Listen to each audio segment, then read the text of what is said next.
मंगलमय मंगल करण वीतराग विज्ञान, नमो ताहि जाते भये अरहंतादि महान। करि मंगल करि हो महा ग्रंथ करन के काज, जाते मिले समाज सब पावे निज पद राज, पावे निज पद राज। सो निज भाव सदा सुखद अपनो करो प्रकाश, जो बहुविध भव दुख निको करी है सत्यानाश, करी है सत्यानाश। मोक्ष मार्ग प्रकाशक नामक ये ग्रंथ है। आचार्य कल्प पंडित प्रवर टोडरमल जी साहब की अनुपम रचना। बहुत ही सुंदर प्रकरण यहाँ चल रहा था, क्योंकि प्रत्येक आत्मार्थी जीव अपने आप को मुमुक्षु कह करके पुकारता है। आप जानते हैं, हम तो अपने आप को मुमुक्षु कहते ही हैं, दुनिया भी हमारे को मुमुक्षु कहती है। मुमुक्षु शब्द का प्रयोग आचार्य कुंद स्वामी ने, आचार्य अमृतचंद्र स्वामी ने अनेक स्थानों पर, अनेक जगहों पर किया है। मुमुक्षु माने होता है मोक्ष की इच्छा रखने वाले। और मोक्ष की इच्छा यदि आपको है तो हमारा प्रश्न ये है कि आपको मोक्ष की इच्छा क्यों है, क्या मिलेगा आपको मोक्ष में जाकर के? आपको चाहिए क्या मोक्ष? क्या हालांकि मुझे चाहिए मोक्ष चाहिए। क्यों चाहिए तुम्हारे को मोक्ष, ये बतलाओ। अरे आनंद आनंद, क्या आनंद है मोक्ष में? टीवी देखने को मिलेगा, परिवार होगा वहां, बीवी बच्चे होंगे वहां पर। आप जिस मोक्ष में सुख की कल्पना कर रहे हो वहां सुख है भी या नहीं है? कह तो दिया आपने सुख है सुख है सुख है, लेकिन हम आपसे पूछ रहे हैं क्या वहां पर सुख है? लग रहा है आपको? आपकी गाड़ियां तो है ही नहीं, बंगले तो है ही नहीं, नौकर चाकर तो है ही नहीं, वहां भीड़ भाड़ तो है ही नहीं, आपके आस पड़ोसी लोग तो वहां मिलेंगे ही नहीं, बोलने वाले मिलेंगे नहीं, किसी को फुर्सत है नहीं। मैं आपसे पूछना चाह रहा हूं, मुझे ये बतलाइए, आपको मोक्ष सुख चाहिए, आपको वहां सुख लगता है क्या? टोडरमल जी साहब यहाँ मोक्ष सुख का वर्णन कर रहे हैं, और ये टोडरमल जी की बहुत सुंदर दृष्टि है, शैली है, चिंतन है उनका। माने पंडित जी साहब का ही ये चिंतन है। बाकी और परंपरा में यदि हम देखते हैं तो हमें कहीं मोक्ष सुख का वर्णन करने वाला इतना बड़ा प्रकरण मिलता नहीं है। दो बात कही जाती है, एक निगोदिया जीवों का दुख और एक सिद्धों का सुख। बोले ये दोनों वचनों से कहे नहीं जा सकते। क्या हम शब्दों से बोल नहीं सकते?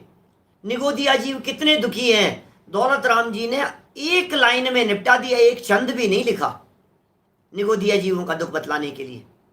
क्या लिखा? एक श्वास में 8-10 बार जन्म्यो मर्यो भर्यो दुख भार। बस एक श्वास में 18 बार जन्म मरण करता रहा, भयंकर दुख उसने भुगते। इसके अलावा वो निगोद का वर्णन नहीं कर पाए।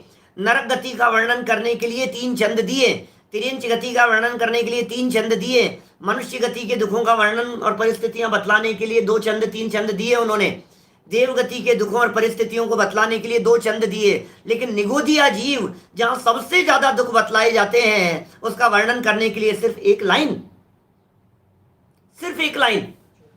सिद्धों के सुख का वर्णन करो, बोलो।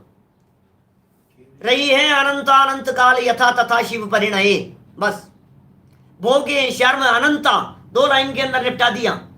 ज्ञान शरीरी त्रिविध कर्म मल वर्जित सिद्ध महंता, ते हैं अमल निकल परमात्म भोगे शर्म अनंता। अनंत सुख का उपभोग करते हैं, लेकिन वो अनंत सुख क्यों है? उस अनंत सुख के पीछे कारण क्या है? वो अनंत सुख कैसे सिद्ध होता है कि उनको सुख है? तो बोले भाई साहब, दुख के अभाव को सुख कहते हैं और दुख का अभाव है, यह बात यहाँ कह रहे हैं दौलत राम जी। बोले दुख जिस जिस वजह से था वो कारण सामग्री मिट गई और सुखी हो गए। देखिए आप पेज नंबर 73 पर ये मोक्ष सुख का जो अपना प्रकरण चल रहा है, इसे हम थोड़ा सा आगे बढ़ाएंगे। मोक्ष सुख क्या है? मोक्ष सुख क्या है? मोक्ष सुख का स्वरूप। मोक्ष सुख उसके स्वरूप को यहाँ बहुत सुंदर ढंग से कर्मों के अभाव की अपेक्षा बतलाया जा रहा है। तुम ज्ञानावर्णी दर्शनावर्णी कर्म के क्षयोपशम के साथ में मोह के उदय की वजह से दुखी थे। हम इच्छाएं थी, ये जान लूं, ये जान लूं, ये सुन लूं, ये सुना लूं, ये जान जाऊं, वहां क्या हो रहा है, यहाँ क्या हो रहा है, दुनिया में क्या हो रहा है। ये जो तुम्हारे हृदय में इच्छाएं थी, ये दुख का कारण थी। और टोडरमल जी साहब ने कहा सब कुछ जानना देखना हो गया, बिना जाने कुछ भी रहा नहीं, तो अब जानने की इच्छा कैसे हो। जिस वस्तु को जान लिया जाता है, उस वस्तु को जानने की इच्छा मिट जाती है। जो जानने में आ गया, उसकी इच्छा मिट गई। आपको नंदीश्वर द्वीप का स्वरूप जानने की इच्छा थी, और आपने नंदीश्वर द्वीप का स्वरूप जान लिया अच्छे से। अब भी इच्छा है क्या? नहीं, अब तो नहीं, जान लिया हमने। आपको ये जानने की इच्छा थी कि उन्होंने मेरे बारे में क्या कहा, और आपको पता लग गया कि उन्होंने क्या कहा, पूरी बात आपके सामने आ गई। अब बताओ, अब भी इच्छा है क्या आपको? अब नहीं है इच्छा। इसका मतलब जिस विषय को जानने देखने की इच्छा होती है, वह विषय ज्ञान के माध्यम से जान लिया जाने पर वो इच्छा मिट जाती है। तो टोडरमल जी कह रहे हैं ज्ञानावर्णी कर्म का क्षय हो जाने पर, ज्ञानावर्णी कर्म नष्ट हो जाने पर अब जानने देखने की इच्छा नहीं बची, इसलिए तत्संबंधी दुख का अभाव हो गया। और दुख का अभाव होने का मतलब यह है सुख की प्राप्ति हो गई। इसका नाम दुख का अभाव है। देखिए आगे बढ़ते हैं 73 नंबर पेज पर। मोह के उदय की चर्चा, कैसा जानना देखना होता है, इसकी चर्चा हमने कल विस्तार से की थी, इंद्रियों और मन को बेस बनाकर। आज यहां कह रहे हैं मोह के उदय से, तीसरा पैराग्राफ है ऊपर से, है ना, 8-10 लाइन छोड़ करके 73 नंबर पेज पर। तथा मोह के उदय से मिथ्यात्व और कषाय भाव होते थे। मिथ्यात्व और कषाय भाव, देखो स्पष्ट हो गई होगी बात आपको। मिथ्यात्व दर्शन मोह से, कषाय भाव चारित्र मोह से। मोह दो प्रकार का, एक दर्शन मोह, एक चारित्र मोह। दर्शन मोह के उदय में विपरीत श्रद्धान होता दिखाई देता है, उसे मिथ्यात्व कहते हैं। और चारित्र मोहनी कर्म के उदय से कषाय भाव होते हुए दिखाई देते हैं, है ना। इसके लिए कषाय भाव शब्द का प्रयोग किया ही है। मोह के उदय से मिथ्यात्व और कषाय भाव होते थे, उनका सर्वथा अभाव हुआ सिद्ध भगवान के मोक्ष अवस्था में, मुक्ति में। इसलिए दुख का अभाव हुआ तथा इनके कारणों का अभाव हुआ। दुख का अभाव हुआ, दुख के कारणों का अभाव हुआ, इसलिए दुख के कारणों का भी अभाव हुआ। देखो क्या कह रहे हैं, वाक्य देखना, तीन बात कह दिए यहां। मिथ्यात्व कषाय भाव होते थे, उनका सर्वथा अभाव हुआ, इसलिए दुख का अभाव हुआ। कि साहब दुख का अभाव हुआ तथा इनके कारणों का अभाव हुआ। किनके कारणों का? दुख का अभाव तथा इनके कारणों का अभाव, इसलिए दुख के कारणों का अभाव हुआ।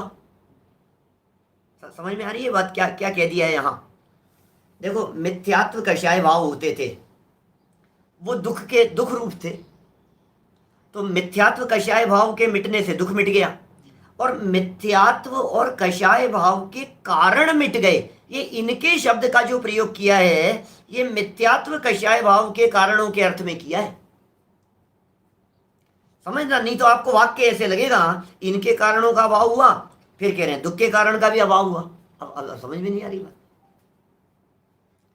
दो वाक्य आपको सिमिलर दिखाई दे रहे हैं, आपको ऐसा लग रहा है इन दो वाक्यों की क्या जरूरत थी। सेकंड लाइन में, बीच वाली लाइन में कह रहे हैं इनके कारणों का अभाव हुआ, इसलिए दुख के कारणों का भी अभाव हुआ। इनके कारण माने मिथ्यात्व कषाय के कारण का अभाव हुआ।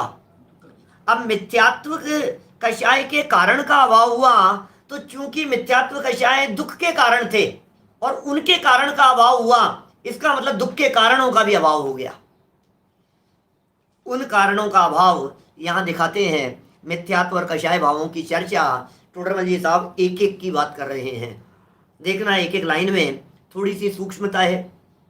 एक एक लाइन में एक एक कषाय की चर्चा करेंगे और ये बतलाएंगे इस कषाय की वजह से तुझे क्या होता था, इस कषाय की वजह से तेरी क्या स्थिति होती थी। ये सब टोडरमल जी साहब यहाँ बतलाना चाह रहे हैं। देखिए, सर्व तत्व यथार्थ प्रतिभासित होने पर, तत्व, तत्व माने वस्तु स्वरूप, यथार्थ प्रतिभासित माने जैसा वस्तु का स्वरूप है वैसा का वैसा जान लिया जाने पर अतत्व श्रद्धान रूप मिथ्यात्व कैसे हो। बोलो, मिथ्यात्व तो तब था जब वस्तु तो है ऐसी और जानता है ऐसा। वस्तु का स्वरूप तो है इस प्रकार का और जाने किसी और प्रकार से, इसका नाम है मिथ्यात्व। मिथ्यात्व माने उल्टी मान्यता, उल्टी माने जैसी वस्तु है उसके विपरीत जानना, इसका नाम मिथ्यात्व है। वस्तु कैसी है, उत्पाद व द्रव्य स्वरूप है और उसे क्षणभंगुर समझ लिया, सर्वथा क्षणभंगुर समझ लिया, तो ये उल्टी मान्यता है। वस्तु नित्यात्मक है, उसे सर्वथा नित्य मान लिया, ये उल्टी मान्यता है। पंचेंद्रिय विषयों में सुख नहीं है, उनमें सुख बुद्धि, ये मिथ्या मान्यता है, ये मिथ्यात्व है। माने जो जैसा नहीं है उसे वैसा मान लेना, इसका नाम मिथ्यात्व है। समझ में आ रही है बात, इसे मिथ्यात्व कहते हैं। ये अतत्व श्रद्धान। अब लेकिन गलत जानने की बात ही नहीं रही ना, कुछ भी गलत मानने की बात ही नहीं रही ना, पदार्थों को गलत कैसे मानेगा। ये कह रहे हैं सर्व तत्व यथार्थ प्रतिभासित हो रहे हैं तो अतत्व श्रद्धान रूप मिथ्यात्व कैसे हो, मिथ्यात्व नहीं रहा, कोई अनिष्ट नहीं रहा। देखो, मिथ्यात्व की बात हो गई, अब आगे की कषायों की चर्चा कर रहे हैं, ध्यान दीजिएगा। दर्शन मोह, उसके उदय से मिथ्यात्व। चारित्र मोहनी कर्म के उदय से क्रोध, मान, माया, लोभ। फिर हास्य, रति, अरति, शोक, भय, जुगुप्सा, स्त्रीवेद, पुरुषवेद, नपुंसकवेद, ये सब चारित्र मोहनी कर्म के उदय से होते हैं। अब टोडरमल जी ये कह रहे हैं मिथ्यात्व का अभाव होने से अतत्व श्रद्धा नहीं रहा, इसलिए जो मिथ्या मान्यता से दुखी होता था, ये मुझे मार देगा, ये मेरा अहित कर देगा, इसकी वजह से मैं परेशान हूं, ये चीज मिल जाए तो मैं सुखी हो जाऊंगा, ये सारी मिथ्या मान्यता ही निकल गई, तो इस प्रकार का दुख भी मिट गया, ये संकट मिट गया। तो ये देखिए, अब दूसरी बात कषाय संबंधी बात कह रहे हैं, क्रोध संबंधी चर्चा कर रहे हैं। क्रोध में क्या होता था, क्रोध कषाय के कारण क्या परिस्थिति बनती थी। देखिए, कोई अनिष्ट नहीं रहा। अब उनके लिए अनिष्ट कौन है, सिद्ध भगवान के लिए, ये बताओ, बोलो अनिष्ट कौन है, सिद्ध भगवान के लिए अनिष्ट कौन है, कौन उनका बुरा करने वाला है। निंदक स्वयमेव अनिष्ट को प्राप्त होता ही है। ये साहब देखो, सिद्ध भगवान को केवल ज्ञान है, सिद्ध भगवान पूर्ण ज्ञानी है और उनकी निंदा करने वाले लोग भी तो होंगे दुनिया में। अब क्या होगा, तो फिर इनको गुस्सा आएगा कि नहीं आएगा, आना चाहिए ना। जो व्यक्ति भगवान महावीर स्वामी की निंदा कर रहे हैं आज इस दुनिया में, वो भगवान महावीर स्वामी जान रहे हैं कि नहीं जान रहे, मतलब जान रहे, भगवान महावीर स्वामी के ज्ञान का विषय बन रहा है। भगवान महावीर स्वामी को इस बात का पता है कि ये भगवान महावीर स्वामी के नाम से गालियां दे रहा है, मध्य लोक के अंदर मनुष्य गति का जीव, अन्य मतावलंबी हैं। दुनिया में बहुत सारे ऐसे लोग, नास्तिक लोग हैं दुनिया में, इस प्रकार के बहुत हैं जो इस प्रकार की चर्चाएं करते होंगे और वे भगवान के ज्ञान का विषय भी बन रहे हैं। अब तकलीफ है कि नहीं है, उनको गुस्सा आएगा कि नहीं आएगा। ये कह रहे हैं निंदक स्वयमेव अनिष्ट को प्राप्त होता ही है, ये भी तो उनके ज्ञान का विषय बन रहा है। ये मेरी निंदा कर रहा है, निंदा करके ये व्यक्ति पाप बांधेगा, पाप बांध रहा है, इस पाप के बंधने की वजह से इस पाप का फल इसे इस प्रकार का मिलेगा, और जब इसे इस प्रकार के पाप का फल मिलेगा तो इसको ऐसी ऐसी परिस्थितियां बनेगी इसके साथ में। सब कुछ तो झलक रहा है। मतलब आपको किसी व्यक्ति के ऊपर गुस्सा आता है, किसी व्यक्ति ने आपका बुरा किया और आपको गुस्सा आया बहुत खतरनाक, इसने मेरा, इसकी तो ऐसी तैसी कर दूंगा, और आपको ये पता लग जाए कि भाई जिसने मेरा बुरा किया है इसके फल में अपने आप ही अभी थोड़ी देर बाद में पुलिस आएगी और इसको पकड़ करके ले जाएगी, तो आप कितना गुस्सा करोगे? आप मुस्कुराओगे? अब कर ले, मुझे मालूम है थोड़ी देर बाद आने वाली है, पुलिस पकड़ करके ले जाने वाली है इसको, अब गुस्सा नहीं आएगा। माने गुस्से का जो कारण है वो कारण ये है कि इसने मेरा बुरा किया है, इसने मेरा अहित किया है, ये मेरा निंदक है। ये कह रहे निंदक स्वयमेव अपने आप ही अनिष्ट को प्राप्त होता ही है, इसलिए निंदा करने वाले के प्रति भी क्रोध का भाव कैसे आ सकता है? अब क्रोध का भाव नहीं रहा तो तकलीफ नहीं रही। क्रोध की परिस्थितियां पीछे 53 नंबर पेज पे बतलाई थी, पेज नंबर 53 पर, और वहां ये कहा था इसके क्रोध का उदय आने पर कैसी कैसी परिस्थितियां बनती है। 52 नंबर पेज से चर्चा शुरू हुई थी और 53 नंबर पेज पर आते आते ऊपर से 5वीं 6ठी लाइन में आकर के कह दिया था विष आदि का भक्षण करके मर जाता है। बोलो, ध्यान है आपको? वो सारे प्रकरण क्रोध के कारण, फिर मान के कारण विष आदि भक्षण करके मर जाता है, मायाचारी के कारण जहर खा करके मर जाता है, लोभ के कारण जहर खा करके मर जाता है, विष आदि से भक्षण करके मर जाता है। ये मरने की चर्चा टोडरमल जी साहब ने 53 नंबर पेज पर की है। आत्महत्या जिसे कहते हैं अपन, डिप्रेशन। वो सुशांत सिंह मर गया, आत्महत्या कर ली उसने, क्यों?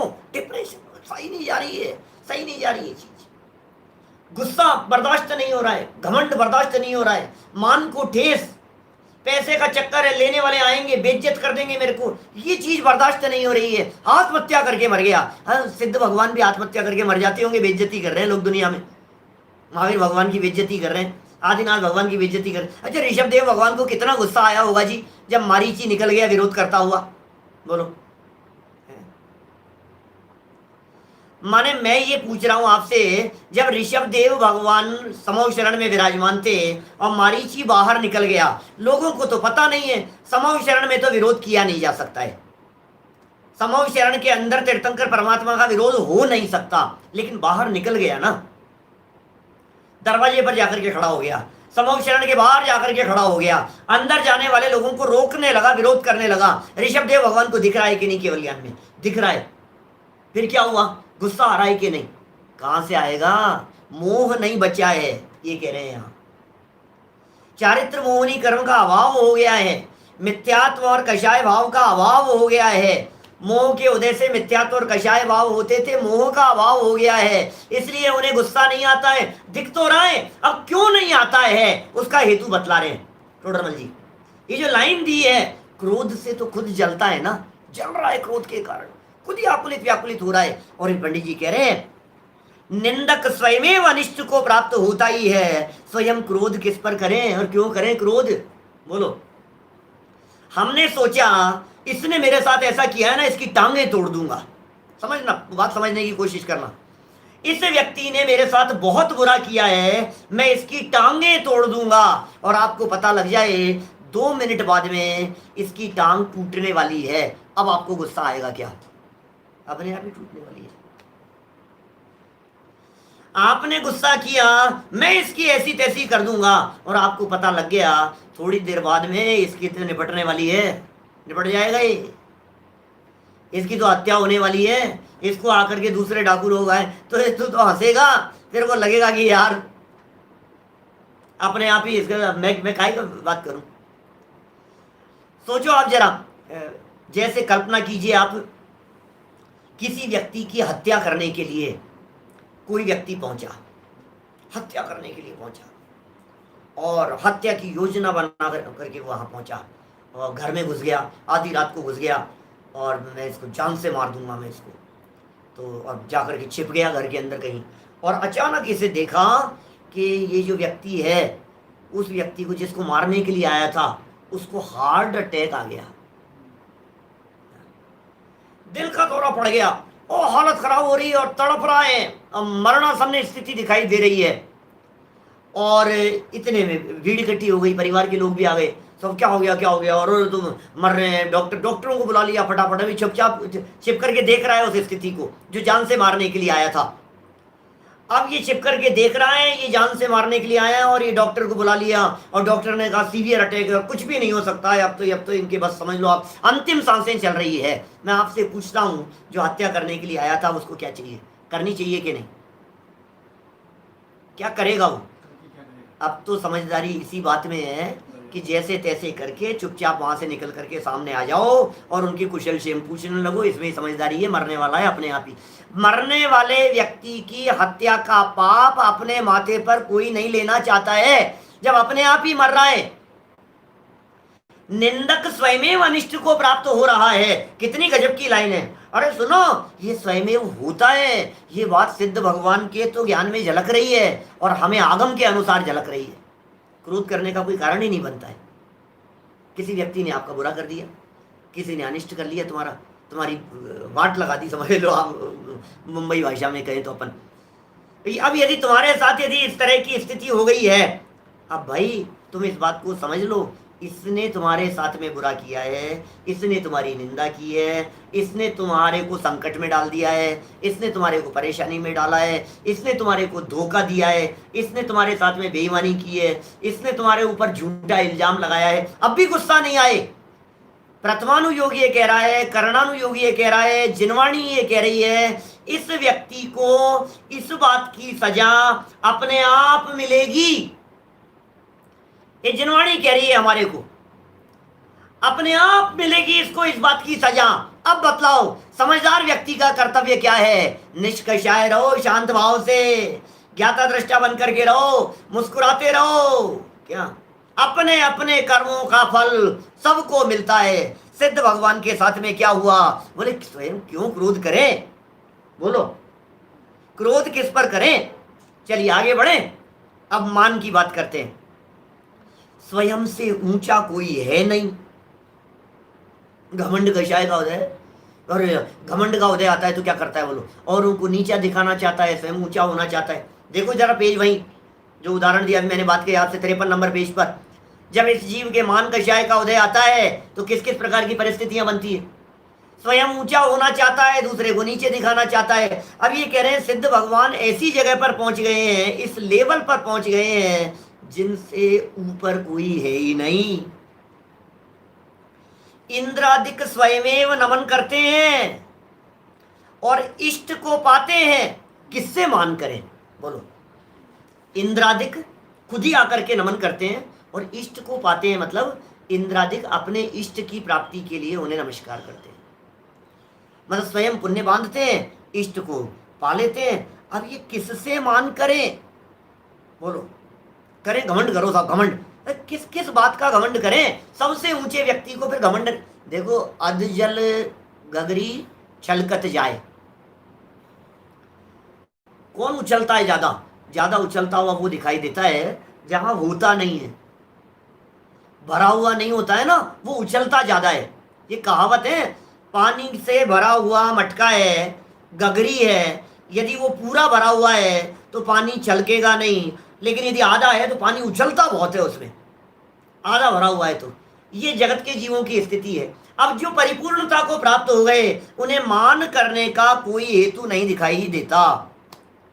दो कषाएं हो गई, अब तीसरी कषाय सर्व भवितव्य भाषित हो गया, कार्य रहा नहीं।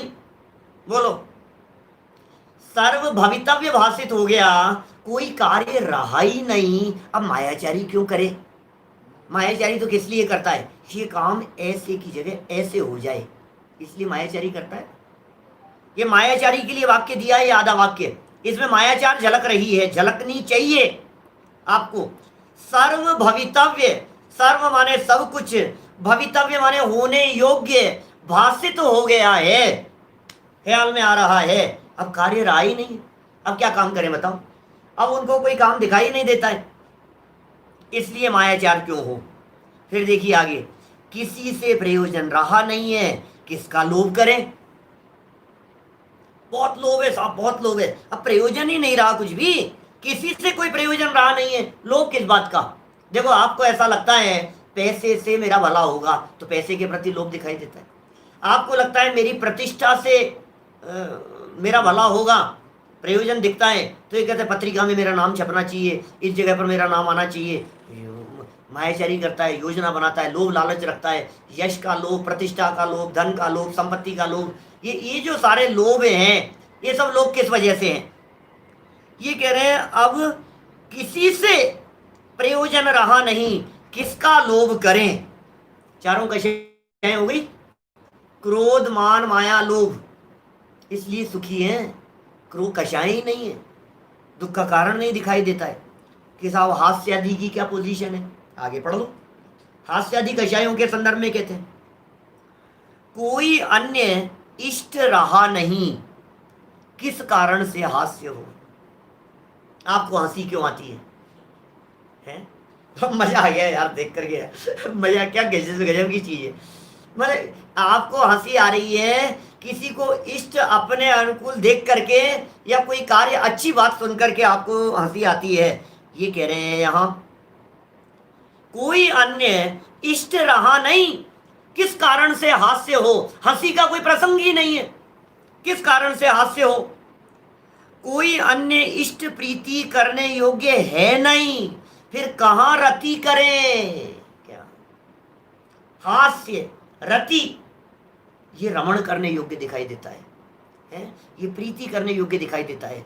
इस अनुकूल परिस्थिति के अंदर आसक्त होने का भाव होता है, लेकिन जगत में अन्य कोई इष्ट नहीं दिखाई देता, प्रीति करने योग्य है नहीं।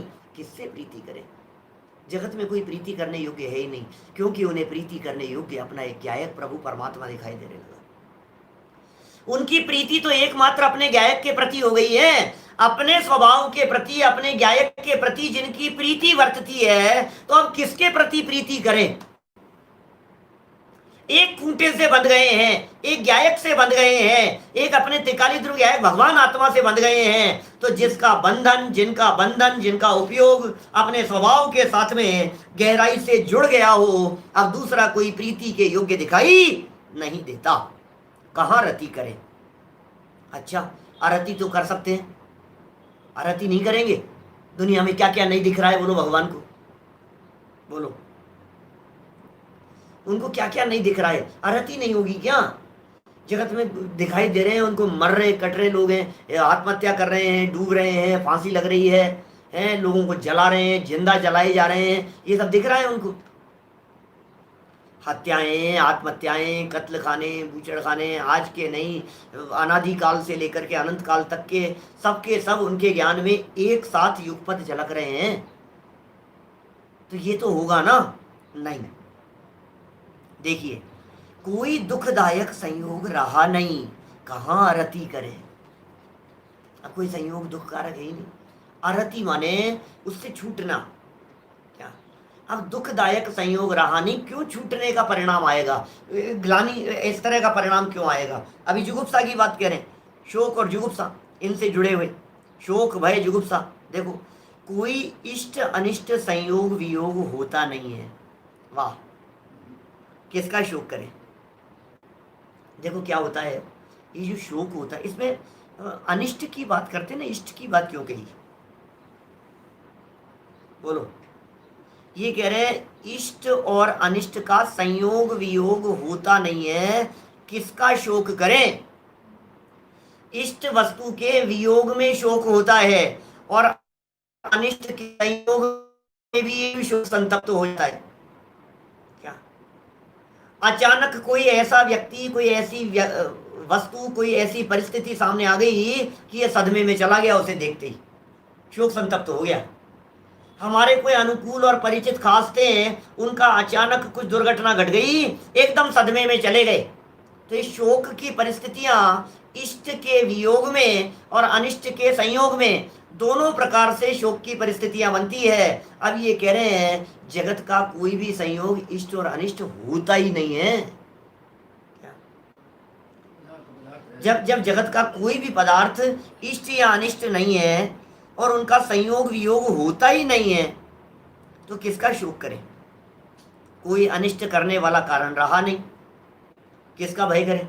डर लगता है इससे मेरा बुरा हो जाएगा, डर लग रहा है, घबराहट हो रही है, अरे भाई साहब शेर आ गया खा जाएगा, अरे भाई साहब सांप निकल गया, डर जाएगा, अरे डरो डरो, अरे भाई साहब ये बच्चा देखो गिर नहीं जाए, गिर नहीं जाए, घबरा जाता है एकदम। बच्चा यदि किसी डोली पर, किसी रोस में, किसी बालकनी में, छोटा सा बच्चा, 1.5 साल का बच्चा यदि कहीं ऊपर चढ़ जाए, हमें डर, गिर नहीं जाए। अब ये क्या कह रहे हैं यहाँ, कोई अनिष्ट करने वाला कारण नहीं रहा, सिद्ध भगवान को किसी प्रकार का अनिष्ट करने वाला कारण दिखाई नहीं दे रहा है। किसका भय करें, सर्व वस्तुएं अपने स्वभाव सहित भाषित होती हैं, अपने को अनिष्ट नहीं है, कहाँ जुगुप्सा करें। अरे वस्तु स्वभाव से सुंदर है, विष्टा का भी अपना सौंदर्य है, मिट्टी का भी अपना सौंदर्य है, परमाणु परमाणु सुंदर है। समयसार तीसरी गाथा, गाथा नंबर 3, समयसार ग्रंथाधिराज। सर्वत्र सुंदर लोक में विसंवाद है, पर बंद की यह कथा ही एकत्व में। ये जो एकत्व के अंदर विसंवाद पैदा करने वाली बंधन की कथा है, ये कथा ही खोटी है, एकत्व ही सुंदर है। सवत्त सुंदरो लोए, एकत्व निश्चय गत समय सर्वत्र सुंदर लोक में। बोलो, हर परमाणु परमाणु सुंदर है, कण कण स्वतंत्र है, कण कण स्वाधीन है। अरे अनंत गुण संपन्न है प्रत्येक पुद्गल का परमाणु, जिसे आप विष्टा कह करके नाक मुंह सिकोड़ते हो, उस विष्टा का एक एक परमाणु अनंत गुण संपन्न है। अब आप क्या यार, कैसी गंदी बातें करते हो यार आप, यार गंदी बातें कर रहे हो। पुद्गल का परमाणु है, थोड़ी देर पहले वही पुद्गल के परमाणु तेरे पेट में थे, और उससे थोड़ी देर पहले वही पुद्गल के परमाणु पेट में जाने के पहले सामने थे। बादाम था, बादाम का हलवा था, इष्ट दिखाई देता था, वही तो पुद्गल परमाणु है ना। वो पुद्गल परमाणु यहां से आगे बढ़ते हुए वहां चले गए। बोलो, माने विष्टा को देख करके, मुझे गुरुदेव का वाक्य ख्याल में आता है, विष्टा को देख करके गुरुदेव ने कहा, पता है क्या है, ये तुम्हारे मेवा मिष्टान की उत्तर पर्याय है। मेवा मिष्टान को देख करके उन्होंने कहा, क्या दम है इसमें, ये विष्टा की पूर्व पर्याय है। ये पूर्व पर्याय दिखाई दे रही है विष्टा की। अब आपको जिसे देख करके घृणा होती है, जिसे देख करके बुरा लगता है, जिसे देख करके आपके चित्त में तिरस्कार का भाव आता है, जिसको देख करके आपको लगता है ये बहुत बुरा है, ये बहुत बुरा है, अरे जगत में अनिष्ट कुछ है नहीं, जुगुप्सा करने योग्य कुछ है नहीं, घृणाकारी कोई पदार्थ है नहीं। पुद्गल है, पुद्गल के परमाणु है, प्रत्येक पुद्गल का परमाणु अपनी योग्यता से, स्वाधीनता से विचरण करता है संपूर्ण लोक में, अनंत अनंत शक्ति संपन्न है। काव्य अपूर्व दे पुद्गल दवस से ऋषि शक्ति। ये जो पुद्गल के परमाणु खराब दिखाई दे रहे हैं, ये जो अच्छे दिखाई दे रहे हैं, अच्छे दिखने वाले खराब दिखने लग जाते हैं, खराब दिखने वाले अच्छे दिखने लग जाते हैं। पुद्गल के परमाणुओं का परिणमन है, वस्तु को परिणमन मात्र को जानो, स्वीकार करो। प्रत्येक वस्तु के स्वतंत्र और सहज परिणमन को यदि आप स्वीकार करेंगे, आपको तकलीफ नहीं होगी। पीड़ा इस बात से होती है, उनमें अच्छे बुरे बुरेपन की कल्पना कर रहा है, दांत सड़ गया, दांत में कालापन हो गया, ये दांत पीला पड़ गया, ये दांत काला हो गया है, इस जगह पर ये हो गया है, दुखी हुए जा रहा है। अरे वस्तु की योग्यता है स्वतंत्र परिणमन की, इस बात को क्यों नहीं स्वीकार कर रहा है क्या? जगत की इस व्यवस्था को स्वतंत्र स्वीकार कर, स्वाधीन स्वीकार कर। अच्छे बुरे की कल्पना ही खोटी कल्पना है, मिथ्या कल्पना है, झूठी कल्पना है। मैंने एक दिन आपको कहानी सुनाई थी, दोबारा नहीं सुनाऊंगा, इन्हीं मोक्ष मार्ग प्रकाशक के प्रवचनों में उस राजा की कहानी सुनाई थी मैंने। राजा और मंत्री साथ में जा रहे थे, वो कहे जो होता है अच्छा होता है, जो होता है अच्छा होता है। अरे जो होता है अच्छा होता है, ये मान्यता जैन मान्यता नहीं है। कहानी के माध्यम से बात सिद्ध कर दी गई और अच्छी भी लग रही है, और हमारे कोई सुना भी देंगे और आप सुन भी लेंगे, और आपको लगे अरे यार क्या गजब यार, वास्तव में यार जो होता है अच्छा होता है, जो होता है अच्छा होता है। अरे जो होता है अच्छा नहीं, जो जैसा होता है उसे वैसा स्वीकार करो। अच्छे और बुरे की मान्यता ही खोटी मान्यता है। क्या अच्छा बुरा कुछ नहीं होता है, जो जैसा है वैसा होता है। सिद्ध भगवान जगत में किसी को अच्छा भी नहीं मानते और जगत में किसी को बुरा भी नहीं मानते। क्या अच्छे बुरे की कल्पना करते हो आप? जगत में कुछ अच्छा बुरा नहीं है। देखो आप क्या कह रहे हैं, सर्व वस्तुएं अपने स्वभाव सहित, वाओ क्या गजब है। देखो टोडरमल जी की दृष्टि देखो, जुगुप्सा को जीतने का उपाय क्या है, बोलो। ये कषायों को जीतने के उपाय बतला रहे हैं। ये पूरा का पूरा पैराग्राफ इतना जबरदस्त पैराग्राफ है कि यदि ये पैराग्राफ आपकी लाइफ में उतर जाए तो आनंद का ठिकाना नहीं रहे, गुस्सा करने का कारण नहीं रहे, घमंड करने का कारण नहीं रहे, मायाचार छल कपट करने का कारण नहीं रहे, रति अरति शोक भय करने का कारण नहीं रहे। बताओ, देखो आप जरा इन कारण देखो जो टोडरमल जी यहाँ दिखा रहे हैं। घृणा होती है किसी वस्तु को देख करके, यार मुझे तो बहुत घृणा आती है, इनके मलिन शरीर को देख करके दुर्गंध आती है, बदबू आती है। ये कह रहे हैं भाई देख, सर्व वस्तुएं अपने स्वभाव सहित भाषित होती है। हर वस्तु का अपना स्वभाव है, वस्तुएं स्वभाव सहित परिणमित होती है, भाषित होती है, अपने को अनिष्ट नहीं है। क्या कहाँ जुगुप्सा करें। चलो साहब, स्त्री वेद पुरुष वेद नपुंसक वेद की चर्चा तो कर लो कि भाई काम पीड़ा दूर होने से स्त्री पुरुष दोनों से रमण करने का कुछ प्रयोजन नहीं रहा। अब काम पीड़ा ही नहीं, स्त्रियों से रमण करेंगे, पुरुषों से रमण करें, कुछ रहा ही नहीं, कुछ प्रयोजन नहीं रहा। किस लिए पुरुष स्त्री या नपुंसक वेद रूप भाव हो। इस प्रकार मोह उत्पन्न होने के कारणों का अभाव जानना।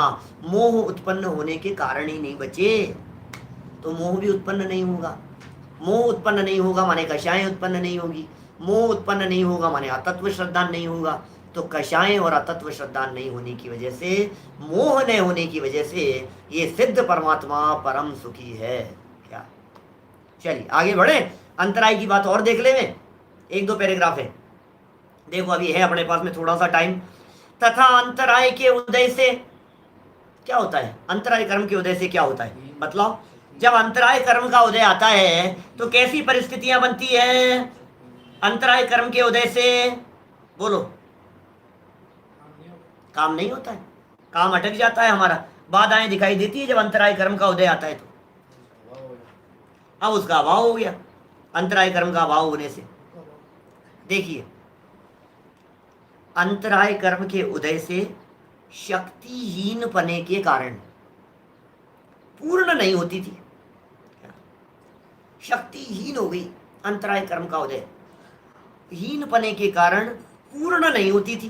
क्या क्या मतलब, शक्तिहीन अंतराय कर्म का उदय होगा ना तो शक्ति पूर्ण नहीं हो सकती, शक्ति की पूर्ण व्यक्ति नहीं हो सकती। शक्ति माने पावरहीनता को प्राप्त होगी अंतराय कर्म के उदय से।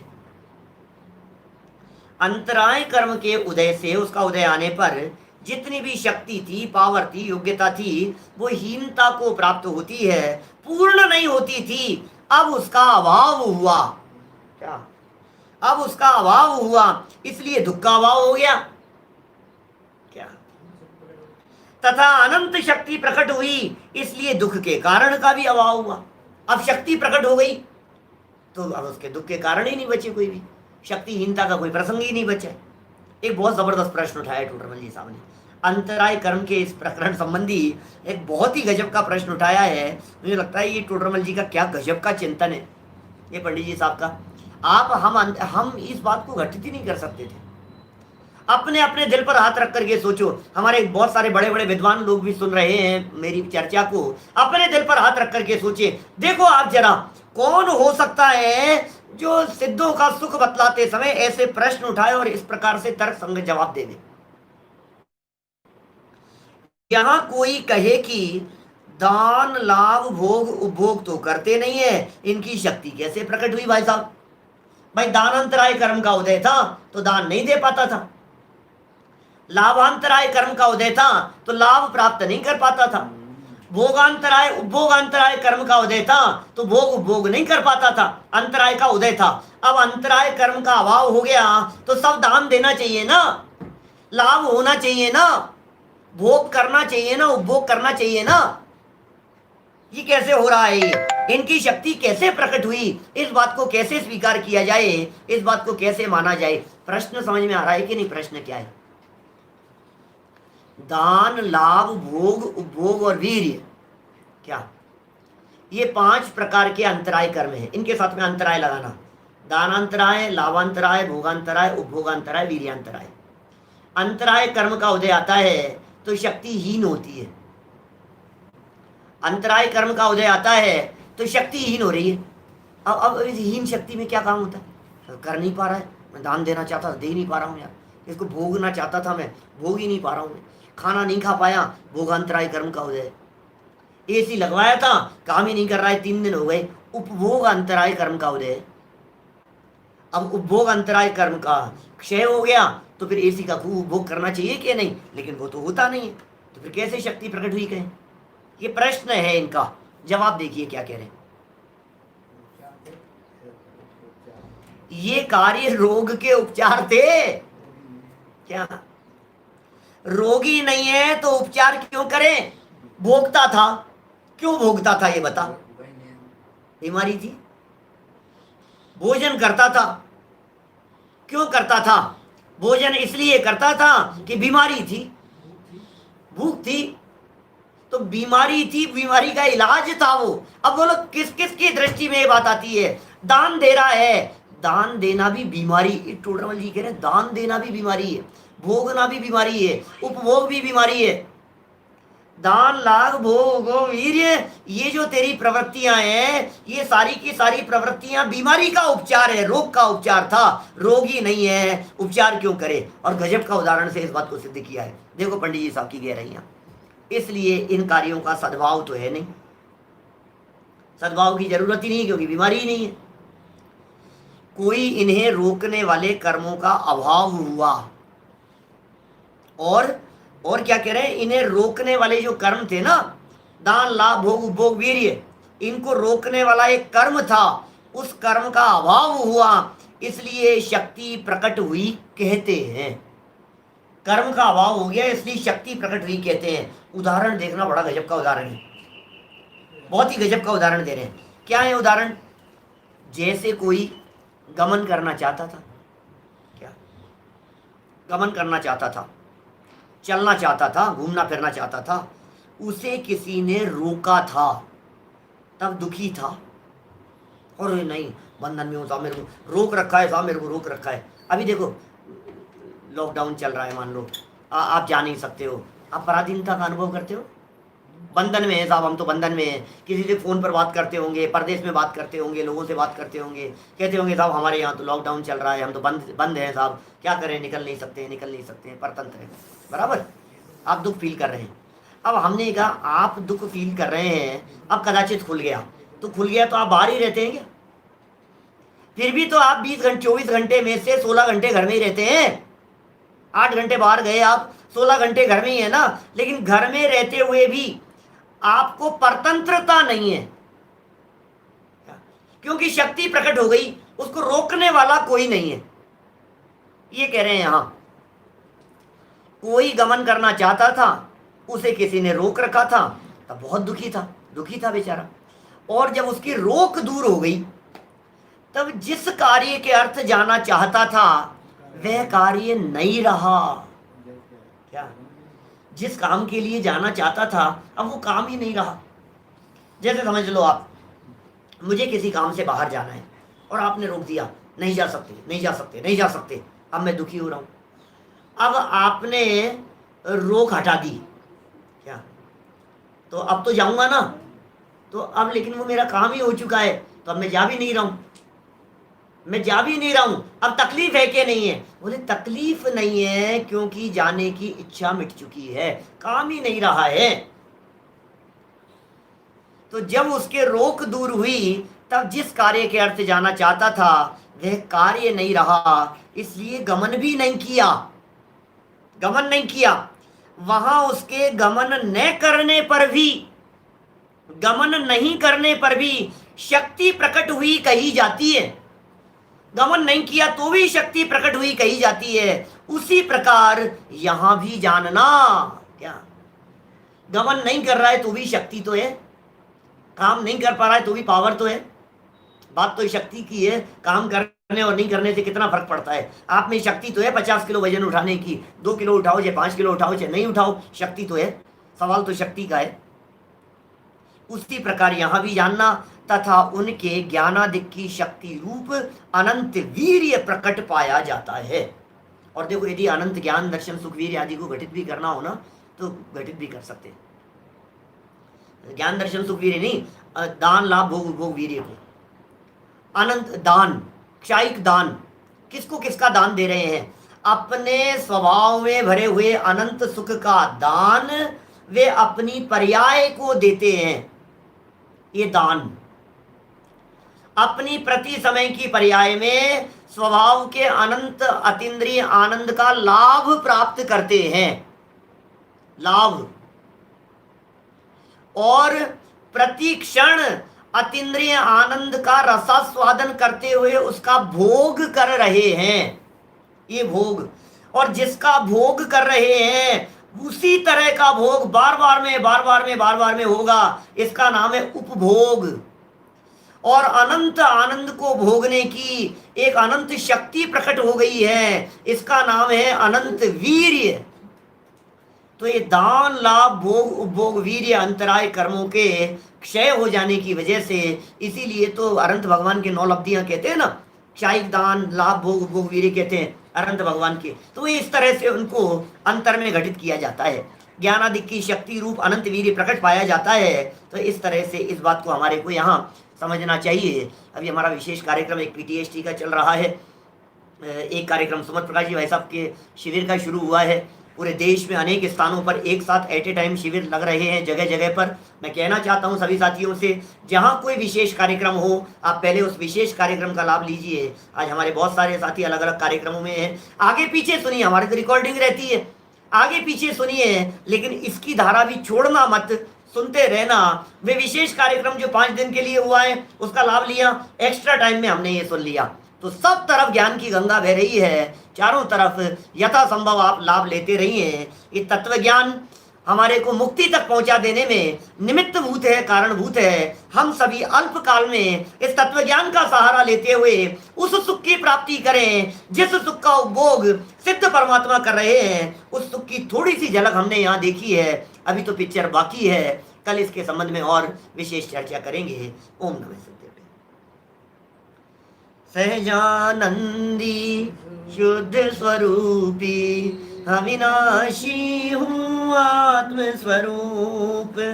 सहजानंदी शुद्ध स्वरूपी अविनाशी हूँ आत्म स्वरूप। सहजानंदी शुद्ध स्वरूपी अविनाशी हूँ आत्म स्वरूप।